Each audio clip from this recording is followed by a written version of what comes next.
In this video we show the feeder assembly and usage. We start with these parts that needs assembly. These are the two main structures, or legs, the other parts fit between them. This horizontal piece goes at the bottom between the main spars. These two go to the back, adding strength. This vertical piece goes to the back bottom. Here we see a photo of the actual parts. A view from the front, side and rear, all together. Keep them square and add glue.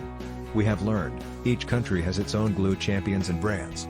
This horizontal part added to the back, providing a mechanism for the screw to keep it in place with respect to the instrument. Here we see it assembled. Easy peasy stuff. Add the feeder funnel as indicated on the horizontal, take care of the servo wire. There is no bracket of holder for the feeder. Other than this screw from the chassis, it is freestanding. Do not over tighten. Golden rule, check twice, glue once. You want to be able to remove the feeder when there is a need. If mistakes happen, we will gladly share the laser design, email, plug it in at the correct plug. The feeder is usually programmed at the factory, however, adjustments are possible or might be required. Enable the feeder. If not enabled, the function is disabled at the anneal screens.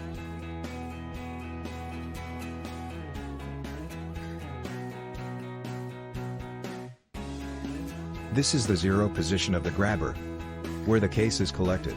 This is the drop position of the grabber, where the case is dropped, aligned with the hole in the structure.